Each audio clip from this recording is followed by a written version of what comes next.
Hello friends, VAG ऑडिओजमध्ये तुमचं स्वागत आहे. मी वैशाली तुमच्यासाठी घेऊन आली आहे ट्रू ब्युटी ऑफ लवचा पुढचा भाग. चला सुरुवात करूया. ट्रू ब्युटी ऑफ लव भाग 59. मीरा खुश होऊन तिच्या जागेवर परतली. आता बघा कसा चेहरा खुललाय मॅडमचा. वैजू ती येताच तिला चिडवत म्हणाली, तशी मीरा लाजून खूप गोड हसली. खेळाला आता सुरुवात झालेली. मीराचा हिरो ग्राउंडवर खेळत होता. तिची नजर फक्त त्याच्यावरच खिळलेली. त्याची ती बॉडी लँग्वेज आणि खेळतानाचा उत्साह पाहण्यालायक होता.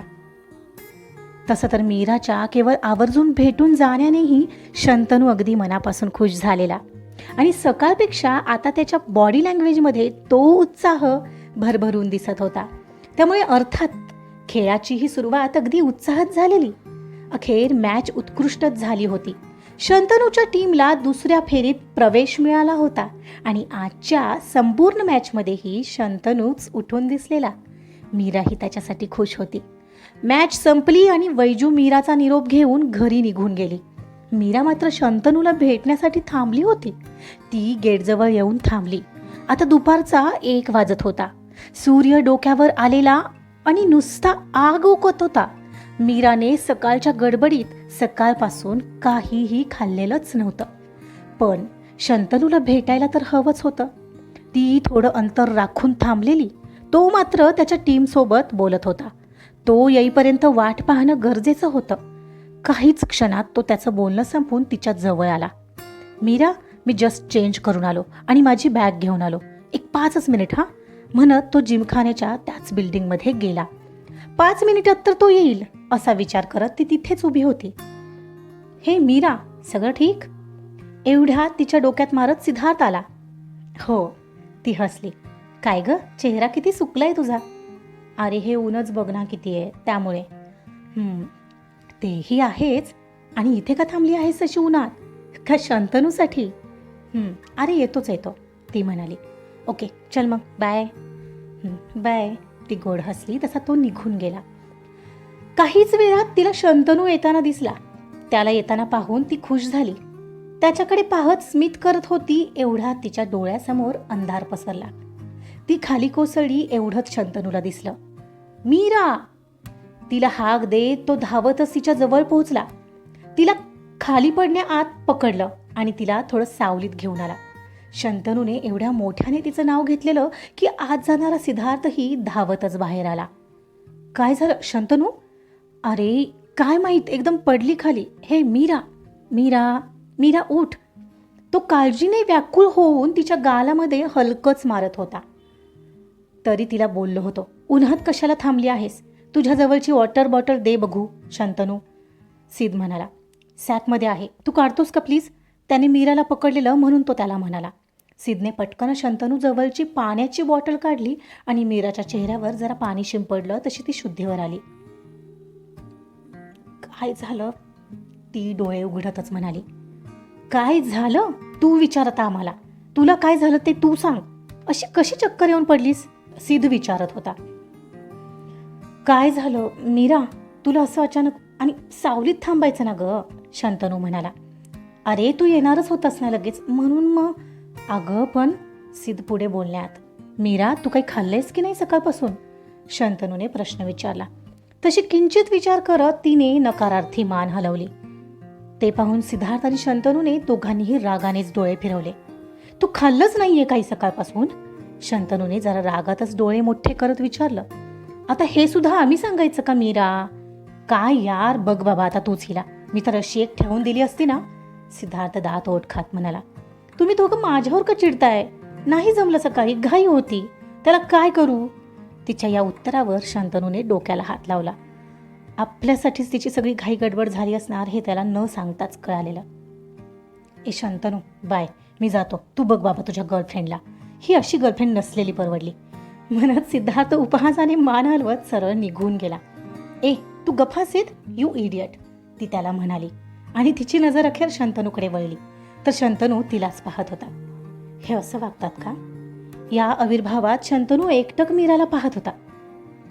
सॉरी, ती बारीक तोंड करून कान पकडून पुटपुटली. चल आता लवकर, काहीतरी खाऊन घे पटकन. तो म्हणाला त्यावर तिने मान हलवली आणि दोघंही कॅन्टीनमध्ये जायला निघाले. काहीच वेळात ते दोघं पहिले कॅन्टीनमध्ये आले. त्याने तिच्यासाठी आणि स्वतःसाठी मील मागवलं आणि ते येईपर्यंत तरी वाट पाहावीच लागणार होती. म्हणून तोपर्यंत तिच्यासाठी एक ज्यूस त्याने ऑलरेडी मागवलेला तो येतानाच घेऊन आलेला. जेवण येईपर्यंत हे घे. थँक्स शंतनू म्हणत तिने तो घटाघट प्यायला सुरुवात केली. यावरूनच कळत होतं की तिला किती भूक लागली असेल. शंतनू मात्र मीरालाच पाहत राहिला होता. आत्ताही थोडासा चिडलेला तिच्यावर, पण त्याचं कारण वेगळं होतं. तिच्या पोटात थोडा ज्यूस गेला तेव्हा कुठं तिला बरं वाटलं आणि तेव्हा कुठे तिचं लक्ष शंतनूकडे गेलं. Sorry, I was so hungry. It's okay, तुझ्यासाठीच आणलेला तो. थोडासा रूडली तो तिला म्हणाला. तू आता असाच बोलणार आहेस का माझ्याशी? ती बारीक तोंड करून त्याला विचारू लागली.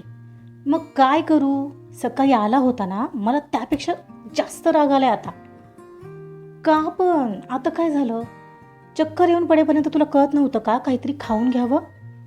अरे पण तुला भेटायचं राहिलेलं माझं शंतनू, मग मी नाही लक्ष दिलं त्याकडे. हेच मीरा, म्हणून तू स्वतःकडे दुर्लक्ष केलेलं मला नाही आवडणार. किती घाबरलेलो माहितीये, तू अशी माझ्या डोळ्यांसमोर चक्कर येऊन पडली. पुन्हा असं नाही चालणार.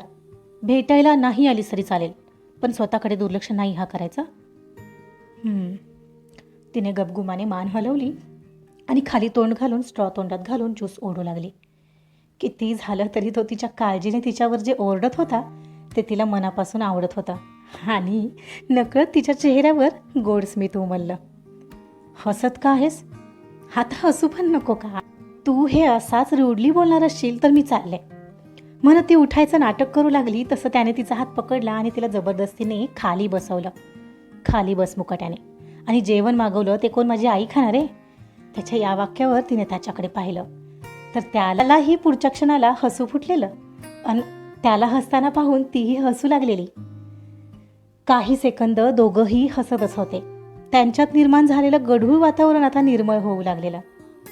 त्याने तिला बाजूला सरत जरा स्वतःकडे ओढलं आणि तिच्या खांद्यावर थोपटू लागला. काहीच वेळात मील आलं आणि दोघंही गप्पा आणि मस्करी करत जेवू लागले. मीरा, पुन्हा असं नाही झाले पाहिजे हा, नाहीतर बघ. ओके, नाही होणार. तू पण एवढं चिडत नको ना जाऊ माझ्यावर. तो मान हलवत आणि डोळे मिचकावत म्हणाला. तू चिडलास ना की मला खूप वाईट वाटतं. असं वाटतं की काय वाटतं? वाटतं जिथं कुठं असेल तिथं येऊन तुला शोधावं आणि काय नाही, मला नाही सांगताय. तू जेव. हो, मी जेवतोच आहे. तू काहीतरी सांगत होतेस. तो मनमोकळा हसला आणि तीही हसली.